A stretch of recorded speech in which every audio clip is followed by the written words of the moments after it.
Hi. ഞാൻ കഴിഞ്ഞ ദിവസം എൻ്റെ ഒരു വീഡിയോയിൽ ഞാൻ ഇതേപോലെ എറണാകുളത്ത് DC ബുക്സ് നിന്ന് കുറച്ച് ബുക്സ് പർച്ചേസ് ചെയ്തു എന്ന് പറഞ്ഞിട്ട് ഞാൻ ഇങ്ങനെ പറഞ്ഞിട്ടുണ്ടായിരുന്നു. അപ്പം ഞാൻ അതിനകത്ത് ബുക്ക് ഒരെണ്ണം വായിക്കാനായിട്ട് സ്റ്റാർട്ട് ചെയ്തു. അതിപ്പോൾ ഇന്നിപ്പോൾ വായിക്കാൻ എടുത്തപ്പോൾ ഞാൻ വിചാരിച്ചു എൻ്റെ കയ്യിലുള്ള ബുക്ക് കളക്ഷൻസ് നിങ്ങളെ കൂടെ ഒന്ന് കാണിക്കാമെന്ന് വിചാരിച്ചു. അങ്ങനെ ഭീകര ബുക്ക് കളക്ഷൻസ് ഒന്നും ഇല്ല. ഞാൻ അങ്ങനെ ഭയങ്കര കൊറേഷ്യസ് റീഡറൊന്നും അല്ല. വായിക്കാൻ ഇഷ്ടമാണ്. അല്ലെങ്കിൽ ഒരു സമയത്ത് ആ ഒരു ശീലം സ്റ്റാർട്ട് ചെയ്തു. അച്ഛൻ ഭയങ്കരമായിട്ട് വായിക്കുമായിരുന്നു. ഭയങ്കരമായിട്ട് അച്ഛൻ വായിക്കുമായിരുന്നു. അമ്മയും അത്യാവശ്യം വായിക്കുന്ന ഒരാളാണ്. അച്ഛൻ ഒരു കുഞ്ഞൊരു പേപ്പർ കിട്ടിയാൽ പോലും അത് അച്ഛൻ അരിച്ചു പറക്കി വായിക്കുന്ന ഒരാളാണ്. ഭയങ്കരമായിട്ട് വായിക്കും. അപ്പോൾ അന്നൊക്കെ ഞാൻ ആലോചിച്ചിട്ടുണ്ടോ ഇങ്ങനെ എത്ര നേരം ഇങ്ങനെ ഇരുന്നിട്ട് ബുക്കൊക്കെ വായിക്കാൻ പറ്റുമെന്നൊക്കെ ഞാൻ ചിന്തിച്ചിട്ടുണ്ട്. അപ്പം ഒരു ടൈം ഞാൻ കോളേജിൽ പഠിപ്പിക്കാൻ തുടങ്ങുന്ന ആ സമയത്താണ് ഞാൻ സത്യത്തിൽ റീഡിങ് ഹാബിറ്റിലേക്ക് നല്ല രീതിയിൽ ഇറങ്ങുന്നത്.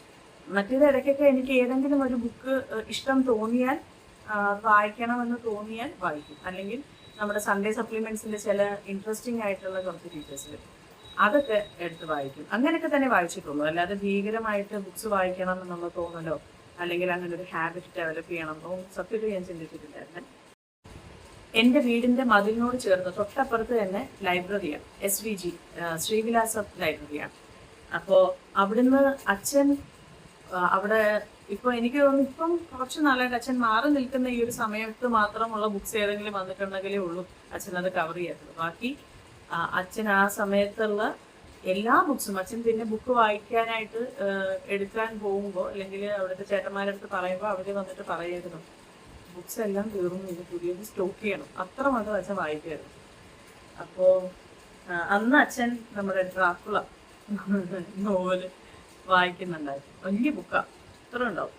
അപ്പോൾ അത് വായിക്കാൻ അത് കണ്ടപ്പോൾ അതിൻ്റെ റെഡ് കളറായിരുന്നു അതിൻ്റെ കവർ പേജ്, അച്ഛൻ വായിച്ചുകൊണ്ടിരുന്ന ബുക്കിൻ്റെ. അപ്പോൾ അത് കണ്ടപ്പോൾ എനിക്ക് ഇൻട്രസ്റ്റഡ് ആയി, വായിക്കണം. അങ്ങനെ ഞാനത് അച്ഛൻ്റെ പുറകെ നടന്നു. എനിക്കത് എനിക്കും കൂടെ തരൂ, ഒന്ന് വായിക്കാൻ, എനിക്കും കൂടെ ഒന്ന് വായിക്കാൻ തരണേ. അച്ഛൻ പെട്ടെന്ന് വായിക്കും കേട്ടോ. ഇങ്ങനെ ഈ ബുക്ക് ഇരുന്ന് മാസങ്ങളോളോ അല്ലെങ്കിൽ ആഴ്ചകളോളോ ഒന്നും വെക്കത്തൊന്നുമില്ല. എത്ര പെട്ടെന്ന് വായിച്ചു തീർക്കാമോ അത്ര പെട്ടെന്ന് അച്ഛൻ ബുക്ക് വായിക്കും. അപ്പോൾ ഞാൻ പിന്നെ അച്ഛനൊന്ന് വായിച്ചിട്ടേ തരണേ. അച്ഛൻ പറഞ്ഞു ആ ശരി നോക്കാം എന്നൊക്കെ പറഞ്ഞ അച്ഛൻ ഇങ്ങനെ നിന്നു. അവസാനം ഒരു അച്ഛൻ്റെ അടുത്ത് ഇങ്ങനെ ഇരുന്നിട്ട് ഞാൻ സോപ്പ് ഇടുന്ന കണ്ടപ്പോൾ അമ്മ വെച്ചാൽ എന്തുവാ കുറച്ച് ദിവസം ആയല്ലോ എന്തൊക്കെയോ ഇങ്ങനെ ഇടയ്ക്കിടയ്ക്ക് വന്ന് പറയുന്നുണ്ടല്ലോ എന്ന് പറഞ്ഞപ്പോൾ അച്ഛൻ പറഞ്ഞാൽ അവർക്ക് ഇപ്പോൾ ഈ ബുക്ക് വായിക്കണം, ഡ്രാക്കുള. അമ്മ പറഞ്ഞു വേണ്ട, ഇനി ഇത് വായിച്ചിട്ട് രാത്രി കിടന്ന് പേടിച്ച് ബാക്കിയുള്ളവർക്ക് ഉറങ്ങാൻ പോലും സമ്മതിക്കത്തില്ല. പക്ഷെ അമ്മ അത് ബ്രേക്ക് ചെയ്യും. അങ്ങനെയൊക്കെ കുഞ്ഞു കുഞ്ഞു രസകരമായ കുഞ്ഞു കുഞ്ഞു ഓർമ്മകൾ എൻ്റെ. ഓക്കെ, അപ്പോൾ എൻ്റെ കയ്യിലുള്ള ബുക്സ് ഒന്ന് കാണിക്കാം. ആദ്യം തന്നെ ഇത് ഞാൻ വാങ്ങിച്ചതല്ല, എനിക്ക് തന്നതാ, എനിക്ക് കിട്ടിയതാ. അപ്പോൾ ഞാൻ വേറൊരു വീഡിയോ, അതായത് ട്രിവാൻഡ്രത്ത് ബുക്ക് ഫെസ്റ്റിവൽ, അതിൻ്റെ ഒരു വീഡിയോ ഞാൻ ഇട്ടിട്ടുണ്ടായിരുന്നു. അന്ന് എനിക്ക് നമ്മളുടെ എല്ലാവരുടെയും പ്രിയപ്പെട്ട എഴുത്തുകാരൻ ജോയ്സി സാറിനെ ഇൻ്റർവ്യൂ ചെയ്യാനായിട്ട്, സാറിൻ്റെ കൂടെ ഒരു കുറച്ച് മിനിറ്റ്സ് സാറിൻ്റെ കൂടെ സംസാരിക്കാനായിട്ട് എനിക്ക് ടൈം കിട്ടി. അല്ലെങ്കിൽ അങ്ങനെ ഒരു അവസരം എൻ്റെ നേർക്ക് ദൈവം കൊണ്ട് തന്നു. അപ്പോൾ അതെല്ലാം കഴിഞ്ഞിട്ട് അവിടുത്തെ ബുക്ക് സ്റ്റോൾസിൽ ജസ്റ്റ് പോയപ്പോൾ ഞാൻ അന്ന് ജോയ്സി സാറിൻ്റെ ബുക്സാണ് ഞാൻ കൂടുതലും നോക്കിയത്. അപ്പോൾ സാറ് എനിക്ക് തന്ന ബുക്ക് വേറൊന്നല്ല, നമ്മളുടെ എല്ലാവരുടെയും ഫേവറേറ്റ് മഴദൂര് മുമ്പയുടെ ഫസ്റ്റ് വോളിയം. ഞാൻ സെക്കൻഡ് വോളിയം ഒന്നും വാങ്ങിച്ചില്ല, ഫസ്റ്റ് വോളിയം. അത് സാറിൻ്റെ കൈകൊണ്ട് സാറിൻ്റെ സിഗ്നേച്ചറോടെ എനിക്ക് തന്നു. അതെനിക്ക് ഭയങ്കര ഒരു ബെസ്റ്റ് ആയിട്ടുള്ള ഒരു മൊമെൻ്റാണ്. എൻ്റെ വൈജയന്തിയെ ഗംഭീരമാക്കിയ വൈഷ്ണവി ജോയ്സി. ഇതിന് പല എന്താ വേണ്ടല്ലേ, ഭയങ്കരമായിട്ട് ബ്ലെസ്ഡ് ആയിട്ടൊരു മൊമെൻ്റ്. അപ്പം ഇതെൻ്റെ ഫസ്റ്റ് ബുക്ക്, നിങ്ങളെ കാണിക്കുന്ന ഫസ്റ്റ് ബുക്ക്. ഓക്കെ, അപ്പം ഞാൻ ഇപ്പോൾ എറണാകുളത്ത് പോയപ്പോൾ വാങ്ങിച്ച ബുക്സ് ഞാൻ കാണിക്കാം. ഞാൻ കൂടുതലും മലയാളമൊക്കെ വാങ്ങിക്കാറുള്ളത്. ഒന്ന് ഇംഗ്ലീഷ് ഉണ്ട്, വളരെ കുറച്ചേ ഉള്ളൂ. എനിക്ക് അത്യാവശ്യം പിന്നെ കളക്ഷൻസ് എന്തോ പെട്ടെന്ന് കണക്റ്റ് ആവാത്ത പോലെ ചിലപ്പം ആർക്കെങ്കിലും തോന്നുന്നു. ഇംഗ്ലീഷ് നേരത്തെ അറിയാത്തതുകൊണ്ടായിരിക്കും ചിലപ്പോൾ ചിലവർക്ക് തോന്നാം, മേ ബി അതും ആവാം കേട്ടോ. ഓക്കെ, അപ്പോൾ ഫസ്റ്റ് ബുക്ക് അഗത ക്രിസ്റ്റീൻ്റെയാണ്. അഗത ക്രിസ്റ്റീയുടെ കളക്ഷൻസ് എനിക്ക് ഭയങ്കര ഇഷ്ടമാണ്. അപ്പോൾ ഐ മീൻ നോവൽസ് എനിക്ക് ഭയങ്കര ഇഷ്ടമാണ്. ഇതൊരു മിസ്റ്ററി നോവലാണ്. അങ്ങനെയാണ് ഞാൻ മനസ്സിലാക്കിയത്. മൂന്നാമത്തെ പെൺകുട്ടി, ദ തേർഡ് ഗേൾ. ഇതാണ് ഞാൻ വായിക്കാൻ ഇപ്പം തുടങ്ങിയത്. ഇതിപ്പം ഞാൻ ഇപ്പം എറണാകുളത്ത് പോയപ്പം വാങ്ങി ബുക്ക്. അച്ഛൻ്റെ കളക്ഷനിനകത്തുള്ള ഒരെണ്ണം കാണിക്കാം. അഗത ക്രിസ്റ്റിയുടെ കൃതികൾ. ഇതാണ് അച്ഛൻ്റെ കയ്യിലുണ്ടായിരുന്നത്. അപ്പം ഇത് കുറച്ചൊക്കെ വായിച്ചിട്ടുണ്ട് മുമ്പ്. അപ്പോൾ ഇതിനകത്ത് ഫുള്ള് അഗത ക്രിസ്റ്റിയുടെയാണ്. ഇത്ര തന്നെ ഉണ്ടായിരുന്നു ഞാൻ നേരത്തെ പറഞ്ഞ ട്രാക്കുലർ ബുക്ക്. അപ്പോൾ ഇത് അച്ഛൻ്റെ കളക്ഷനാണ്. അച്ഛൻ അങ്ങനെ ബുക്സ് വാങ്ങിച്ച് വായിക്കുന്നതല്ല, അച്ഛൻ ലൈബ്രറിയിൽ നിന്നാണ് കിട്ടുന്നത്. എനിക്ക് ബുക്സ് വാങ്ങി വായിക്കുന്നതിനകത്താണ് കൂടുതൽ ഇഷ്ടം. അപ്പോൾ ഇത് അച്ഛൻ്റെ കയ്യിൽ അച്ഛൻ വാങ്ങിയതോ അല്ലെ കൊടുത്തതോ ആവാം. ഞാൻ റീഡിങ്ങിലേക്ക് സീരിയസ് ആയിട്ട് റീഡിങ് എന്ന് പറയുന്ന ഒരു ഹാബിറ്റ് ഞാൻ കൊണ്ടുവരുന്ന എൻ്റെ ലൈഫിലേക്ക് എന്ന് പറയുമ്പോൾ ഞാൻ പഠിപ്പിക്കാൻ തുടങ്ങിയ ടൈമാണ്. അമ്മ വന്ന് എന്തോടെ ചെയ്യുന്ന നോക്ക്. പഠിപ്പിക്കാൻ കോളേജിൽ പഠിപ്പിക്കാൻ തുടങ്ങിയ ടൈമിന് എല്ലാ ദിവസവും ഒബ്വിയസ്ലി നമ്മൾ പ്രിപ്പയർ ചെയ്യണമല്ലോ. അപ്പോൾ എന്തെങ്കിലും വായി വരുന്നത് പോയിട്ട് പറയാനായിട്ടുള്ള ധൈര്യം എനിക്കില്ലായിരുന്നു. അപ്പോൾ അതുകൊണ്ട് ഡെഫിനറ്റ്ലി പ്രിപ്പയർ ചെയ്യണം. ആ പ്രിപ്പയർ ചെയ്ത ടൈമിലാണ് റീഡിങ് കുറച്ച് കാര്യമായിട്ട് ഞാൻ തിങ്ക് ചെയ്ത് തുടങ്ങിയതും. അത് രസമുണ്ട്, നല്ല അതിനകത്ത് നമ്മൾ കംപ്ലീറ്റ്ലി ഇൻവോൾവ് ആയാൽ അങ്ങനെ പോകും എന്നുള്ളൊരു ഫീല് കംപ്ലീറ്റ്ലി കിട്ടിയത് അപ്പോഴാണ്. അപ്പം മുതലാണ് ഞാൻ സത്യത്തിൽ റീഡിങ് കുറച്ച് സീരിയസ് ആയിട്ട് എടുത്തത്.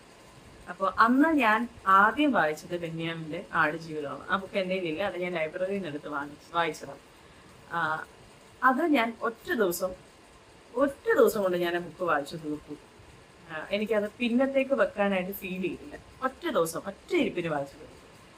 അതാണ് എൻ്റെ ഫസ്റ്റ് ഒരു കംപ്ലീറ്റ് ആയിട്ട് ഡെഡിക്കേറ്റഡ് ആയിട്ടിരുന്ന് വായിച്ച ബുക്ക് ആടുജീവിതമാണ്. അത് കഴിഞ്ഞിട്ട് പിന്നെ ഞാൻ എടുക്കുന്നത് KR മീരയുടെ ആരാച്ചാരാണ്. ആ ബുക്ക് ഞാൻ കുറച്ച് ദിവസം എടുത്തു. കാര്യം ഈ കോളേജിൽ പോകുന്നതിൻ്റെ ഇടയ്ക്കാണ്. ഞാൻ അവിടെ 1 hour ക്ലാസ്സിനകത്ത് 45 minutes ഞാൻ ക്ലാസ് എടുക്കാറുണ്ടായിരുന്നു. 15 minutes ഞാൻ 50 minutes അവരുടെ ഒരു വലിയ ബഹളമൊന്നും ഇല്ലാതെ ക്ലാസ്സിലിരുന്ന് എന്താണെന്ന് വെച്ചാൽ സംസാരിക്കുമോ പാട്ട് പാടുമോ എനിക്കോ എന്താ വെച്ചാൽ ചെയ്തോളാം പറഞ്ഞിട്ടുണ്ട്. ആ സമയത്ത് ഞാൻ എൻ്റെ മീ ടൈം എന്നുള്ള രീതിക്ക് ഞാൻ ബുക്ക് വായിക്കും. അപ്പം ആരാച്ചാരാണ് അന്ന് വായിച്ചത്. ആ ബുക്ക് അതും ലൈബ്രറിയിൽ നിന്ന് എടുത്താൽ വായിച്ചത്. പക്ഷെ ആ ബുക്ക് വായിച്ച് അത് കംപ്ലീറ്റ് ചെയ്ത് കഴിഞ്ഞപ്പോൾ എനിക്ക് ആ ക്യാരക്ടേഴ്സിനെയൊക്കെ ഭയങ്കരമായിട്ട് മിസ് ചെയ്തു. അവരൊക്കെ അങ്ങ് പോയല്ലോ എന്നൊരു ഫീല് എനിക്ക് തോന്നി. അങ്ങനെ ആ ബുക്ക് ഞാൻ തിരിച്ച് കൊടുക്കുകയും ചെയ്തു. കൊടുത്തു കഴിഞ്ഞപ്പോൾ ഇവരൊക്കെ അങ്ങ് വിട്ടു പോകുന്ന പോലെ ആ ബുക്ക് അങ്ങ് കയ്യിൽ നിന്ന് പോയി, അവരെല്ലാം അങ്ങ് പോയി എന്നൊരു ഫീല് എനിക്ക് വന്നപ്പോൾ അന്ന് മുതൽ ചിന്തിച്ചതാ, ലൈബ്രറിയിൽ നിന്ന് എടുക്കണ്ട, വായിക്കാൻ തോന്നുകയാണെങ്കിൽ ആ ബുക്ക് നമ്മൾക്ക് വേണ്ടിയിട്ട് തന്നെ വാങ്ങി വായിക്കാം, അത്രയ്ക്ക് ബുക്സ് കളക്ട് ചെയ്യാം എന്നൊരു ഫീൽ എനിക്ക് വന്നു. അങ്ങനെ ഓക്കെ. അപ്പോൾ എറണാകുളത്ത് നിന്ന് വാങ്ങിച്ചത് ഒന്ന് അഗത ക്രിസ്റ്റിയുടെ മൂന്നാമത്തെ പെൺകുട്ടി. രണ്ടാമത് ക്രൈം ത്രില്ലറാണ് ദ പോയട്രി കില്ലർ, ശ്രീ പാർവതിയുടെ പോയട്രി കില്ലർ. ഇതാണ് ഞാൻ രണ്ടാമത് വായിച്ചത്. ഇതാരെങ്കിലും വായിച്ചിട്ടുണ്ടെങ്കിൽ, ഇതിപ്പോൾ ഞാൻ കാണിക്കുന്ന ബുക്സ് നിങ്ങളുടെ അഭിപ്രായങ്ങൾ അത് എങ്ങനെയാണ്, നിങ്ങളൊക്കെ വായിച്ചിട്ടുണ്ടെന്നുണ്ടെങ്കിൽ അതിനെപ്പറ്റി പറയൂ, കമൻസിൽ അറിയിക്കൂ. അല്ലെങ്കിൽ ഏതെങ്കിലും നല്ല ബുക്സിൻ്റെ സജഷൻസ് ഉണ്ടെങ്കിൽ അത് പറയൂ. എനിക്കിതേപോലെ murder, psychological thriller, crime thriller, horror, ഇതൊക്കെയാണ് എൻ്റെ ഫേവറേറ്റ്. മിസ്റ്ററി ഒക്കെയാണ് എൻ്റെ ഫേവറേറ്റ് സാധനങ്ങൾ കേട്ടോ. അപ്പം അങ്ങനെയൊക്കെ ഉണ്ടെങ്കിൽ പറയും. വായിക്കും, അത്യാവശ്യം ഒന്ന് വായിച്ച് തുടങ്ങുമ്പോൾ അല്ലെങ്കിൽ പ്രിഫേസ് വായിക്കുമ്പോൾ ഇതെന്തായാലും എടുക്കണം എന്ന് ഫീൽ ചെയ്യുന്നത് ഏത് ജോണറാണെങ്കിലും വായിക്കും. പക്ഷെ കൂടുതലും ഞാനിപ്പോൾ പറഞ്ഞ ആ കാറ്റഗറിയിൽ വരുന്നതാണെങ്കിൽ ഒന്നും നോക്കാതെ രണ്ടും കേൾപ്പിച്ച് ഞാനത് എടുക്കും എന്ന് പറയാൻ ഉദ്ദേശിച്ചത്. അതാണ് രണ്ടാമത്തെ ബുക്ക്. മൂന്നാമത്തത് വാങ്ങിച്ചത് ഡാർക്ക് നെറ്റ്, ആദർശിന്റെ ഡാർക്ക് നെറ്റ്. ഇതാണ് വാങ്ങിച്ചത്. ഇതും ഒരു മേർഡർ ത്രില്ലറാണ് തോന്നുന്നു എനിക്ക്. പ്രത്യേകിച്ച് വായിച്ചപ്പോൾ അങ്ങനെ തോന്നി. ഡാർക്ക് നെറ്റ് ബോറിങ് ആവുന്നുണ്ടോയെന്ന് എനിക്കറിയില്ല. ബുക്സിനെ പറ്റിയിട്ടൊക്കെ ഇങ്ങനെ എനിക്ക് വലിയ ആധികാരികമായിട്ട് പറയാനും അറിയത്തില്ല. രസം, എൻ്റെ കയ്യിലുള്ള കളക്ഷൻസ് ഒക്കെ നിങ്ങൾക്ക് കൂടുതൽ ഷെയർ ചെയ്യാൻ വിചാരിച്ചത്. പിന്നെ ഞാൻ വാങ്ങിച്ചത് ഡാവിഞ്ചി കോഡ്, ഡാൻ ബ്രൗൺ എന്ന് വാങ്ങിച്ചത്. പിന്നെ ദ ലാസ്റ്റ് ക്വീൻ. ഇത് സത്യത്തിൽ ഞാൻ ട്രെയിനിൽ ഒരു ദിവസം ട്രാവൽ ചെയ്തപ്പോൾ എൻ്റെ അടുത്തിരുന്ന ഒരു പാസഞ്ചർ ഇതിരുന്ന് വായിക്കുന്ന കണ്ടു, ഒരു ചേച്ചി. അപ്പോൾ ഇതിൻ്റെ കവർ പേജ് കണ്ടപ്പോൾ എനിക്ക് എന്താണ് ഈ ബുക്ക് ഇന്ത്യൻ ഹിസ്റ്ററി ആണെന്നുള്ളത് ഫീൽ ചെയ്തു. ഇതിൻ്റെ ഈ കോസ്റ്റ്യൂം അറ്റയറും ഈ ഓർണമെന്റ്സും ഒക്കെ കണ്ടപ്പോൾ ഇന്ത്യൻ ഹിസ്റ്ററി ആണ് എന്നുള്ളത് എനിക്ക് മനസ്സിലായി. അപ്പം എന്തിനെ പറ്റിയിട്ടാണെന്നുള്ളത് ഇങ്ങനെ ഒന്ന് അറിയണമെന്നുണ്ടായിരുന്നു. അപ്പോൾ ഒരു ഭയങ്കര കീനായിട്ട് വായിച്ചുകൊണ്ടിരിക്കുക. ഒരു രീതിയിൽ നമ്മളുടെ മുഖത്ത് അവിടെ ചുറ്റും നടക്കുന്നത് പോലും അവർ ശ്രദ്ധിക്കുന്നില്ല. അവസാനം ഞാൻ ഇടയ്ക്ക് കയറി, എന്താണ് ഈ ഇതിനെ പറ്റിയിട്ടാണ് പറഞ്ഞത്. അപ്പോൾ പഞ്ചാബില് ലാസ്റ്റ് ക്വീനിനെ പറ്റിയിട്ടുള്ള ആ ഹിസ്റ്ററിയാണ്. അപ്പോൾ എന്തായാലും അത് അന്ന് കേട്ടു, അതങ്ങനെ വിട്ടു. അപ്പോൾ ഇപ്പൊ ഞാൻ DC ബുക്സിൽ ചെന്നപ്പോൾ ബുക്ക് ഇരിക്കും. പിന്നെ ഞാൻ അതിന് കൈകൂടെ വാങ്ങി. അതെ. പിന്നെ ഞാൻ അന്ന് ട്രിവാൻഡ്രം പോയി എന്ന് പറഞ്ഞില്ലേ, അന്ന് വാങ്ങിച്ച ബുക്ക് കളക്ഷൻസിനകത്ത് നിന്ന് ഒരെണ്ണം ഇത് നീലാംബരി. ഇത് ഹൊറർ ഫിക്ഷനാണ്, ഭീകര ഹൊറർ ഫിക്ഷൻ ആണെന്നാണ് എനിക്ക് അവിടുന്ന് എൻ്റെ അടുത്ത് പറഞ്ഞത്.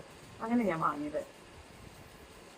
KR മീരയുടെ എല്ലാവർക്കും പ്രണയവും ഇതൊക്കെ 2 ദിവസമൊന്നും വേണ്ട, അതിന് മുമ്പ് ഇത് വായിച്ചു കഴിയും.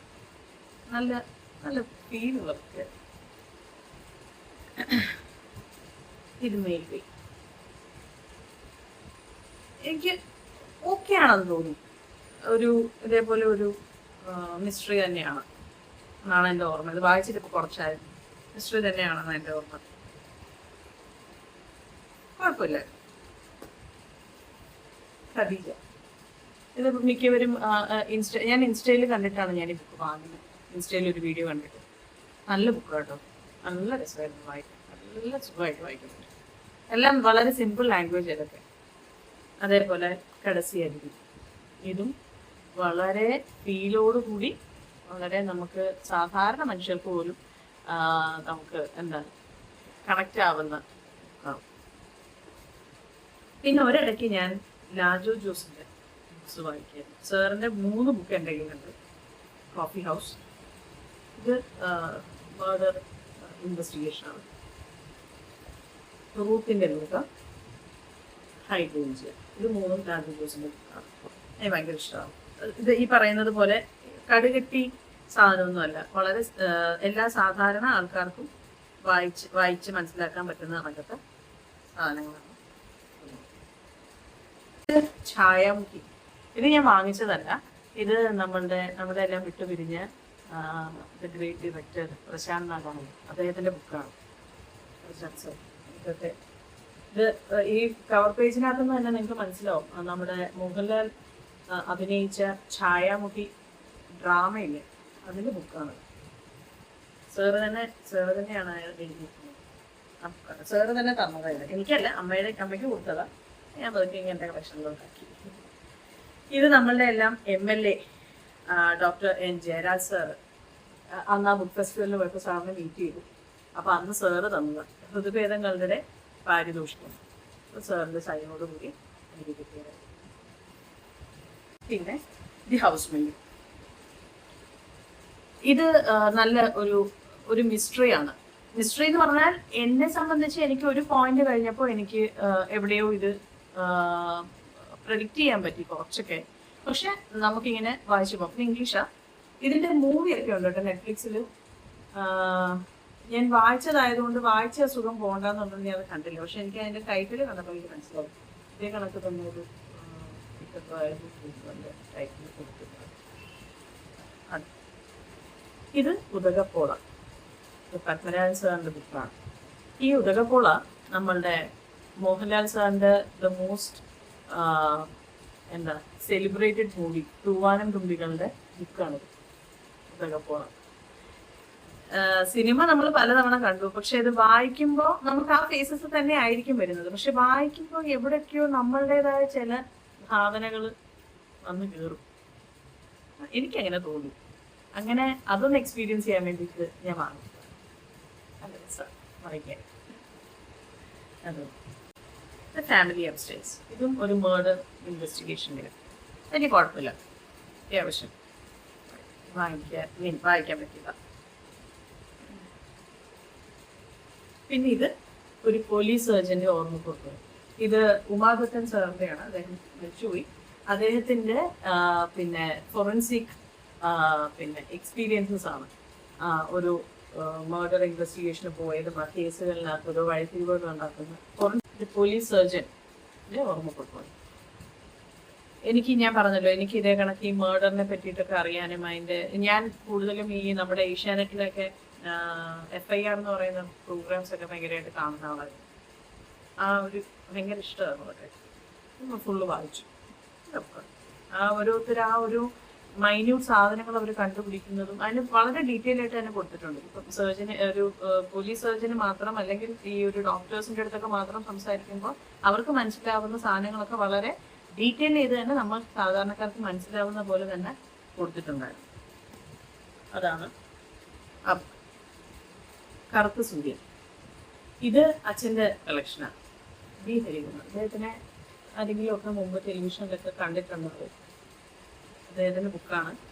ഞാൻ വായിച്ചു. നല്ല ബുക്ക്. ഒരു ഫാമിലി ഓറിയൻറ്റഡ് ആയിട്ടുള്ള, എന്നാൽ ഫാമിലി ഓറിയൻറ്റഡ് എന്ന് പറയുമ്പോൾ ആ ഒരു ലൈഫിനകത്ത് കടന്നു പോകുന്ന അനുഭവങ്ങളും കാര്യങ്ങളും ഒക്കെ ടച്ച് ചെയ്യുന്ന രീതിക്ക് തന്നെ ഉണ്ടായി. പിന്നെ ഇതും അച്ഛൻ്റെ അയ്യഴിപ്പുഴയുടെ തീരങ്ങളിൽ M. മുകുന്ദൻ വായിച്ചവർ ഒരുപാട് പേരുണ്ടാവും. ഇപ്പൊ ഞാൻ പറഞ്ഞ ബുക്സൊക്കെ ഇതായിരുന്നു എന്ന് തോന്നുന്നവരുണ്ടാവും കേട്ടോ. ഒരുപാട് നല്ല രീതിയിൽ ബുക്സൊക്കെ കളക്ട് ചെയ്ത് വായിക്കുന്ന ആൾക്കാരുണ്ടാവും. ഇത് ജോയ്സ് സാറിന്റെ ബുക്ക്. അന്ന് ഞാൻ പോയപ്പോൾ വാങ്ങിച്ചതാണ്. ഓറഞ്ച്. ഇത് ഞാൻ വായിച്ചിട്ടില്ല, വായിക്കണം. അപ്പൊ ഇത്രയൊക്കെയാണ് കേട്ടോ എൻ്റെ ബുക്ക് കളക്ഷൻസ്. ഇതും സായിയച്ഛൻ്റെ കളക്ഷനാണ്. MT വാസുദേവൻ നായരുടെ ചിത്രത്തിരുവുകൾ. ഇങ്ങനെ ഞാൻ പറയുന്ന നമുക്ക് ജോണർ തോന്നുന്നുണ്ട്. അച്ഛൻ എന്താ പറയും. പിന്നെ ഇത് എനിക്ക് ഇൻസ്റ്റഗ്രാമിൽ എനിക്ക് മെസ്സേജ് ചെയ്തിട്ട് എനിക്ക് അയച്ചു തന്നൊരു ബുക്കാണ്. വിവേക് ദേവദാസ് ആണ് ഇതിൻ്റെ റൈറ്ററിൻ്റെ പേര്. Is A bank employee. അദ്ദേഹത്തിൻ്റെ ഫസ്റ്റ് ബുക്കാണ് കേട്ടോ അത്. എല്ലാവരും പറ്റുവാണെങ്കിൽ ഒന്ന് വായിച്ച് സപ്പോർട്ട് ചെയ്യുക. അവിചാരിതം ബുക്കിൻ്റെ പേര്. അവിചാരിതം എന്ന് പറയുമ്പോൾ എനിക്ക് ഫസ്റ്റ് നമ്മുടെ ശ്രീവിദ്യാമ്മയും പ്രേംപ്രകാശ് സാറും ഒക്കെ അഭിനയിച്ച് ഗംഭീരമാക്കിയ നമ്മുടെ KK രാജീവ് സാറിൻ്റെ all time hit serial 40 episode കൊണ്ട് വളരെ ഗംഭീരമായിട്ട് എല്ലാ പ്രേക്ഷകരുടെ മനസ്സിലേക്ക് ഇടിച്ചു കയറിയ ഒരു സീരിയലുണ്ട് അവിചാരിതം. ഇപ്പം യൂട്യൂബിൽ അവൈലബിൾ ആണ്. ഞാൻ കുറച്ച് എപ്പിസോഡ്സൊക്കെ ഞാൻ ഇടയ്ക്കിടയ്ക്ക് ഇരുന്നൊക്കെ കാണാറുണ്ട്. കണ്ടിട്ടില്ലാത്തവർ കാണും, കണ്ടിട്ടുള്ളവർ ഒന്നും കൂടെ കാണും. അതൊക്കെ നമുക്ക് ഒരിക്കലും മടുക്കാത്ത കഥകളും അഭിനയവുമാണ് അല്ലേ. ഓക്കെ, അപ്പൊ ബുക്കിന്റെ പേര് വായിച്ചപ്പോൾ എനിക്കതാണ് ഓർമ്മ വന്നത്. ഇത് അദ്ദേഹത്തിന്റെ ഫസ്റ്റ് ബുക്കാണ്. അപ്പൊ അതുകൊണ്ടാണ് ഞാൻ പറഞ്ഞതൊന്ന് വായിച്ച് സപ്പോർട്ട് ചെയ്യും. ഫസ്റ്റ് ബുക്ക് ആണെന്നുള്ളതിന്റെ എല്ലാ പരിഗണനയും കൊടുത്ത് തന്നെ നിങ്ങളിത് വായിക്കണം. അദ്ദേഹത്തിന് സപ്പോർട്ട് ചെയ്യാം. അദ്ദേഹത്തിന്റെ ലേറ്റസ്റ്റ് ഇത് ഞാൻ വായിച്ചു. ഇത് ഒറ്റ ദിവസം കൊണ്ട് 2 hours ഞാൻ വായിച്ചു. ഇതൊക്കെയാണ് എൻ്റെ ബുക്ക് കളക്ഷൻസ്. അപ്പം നിങ്ങൾക്കിനി എന്തെങ്കിലും ബുക്സ് നിങ്ങൾക്ക് അഭിപ്രായം ഉണ്ടെങ്കിൽ അത് പറയൂ. ഇതിനകത്ത് ഏതെങ്കിലും ബുക്സ് നിങ്ങൾ വായിച്ചെങ്കിൽ അത് പറയൂ. പിന്നെ ഒരു ബുക്കും കൂടെ ഉണ്ട്, ഇലപൊഴിയും ശിശിരം. അതും ജോയ്സ് സാറിന്റെ ബുക്ക്. അത് അമ്മ വായിക്കാനായിട്ട് വായിച്ചു തുടങ്ങിയോന്നൊന്നും എനിക്കറിയത്തില്ല.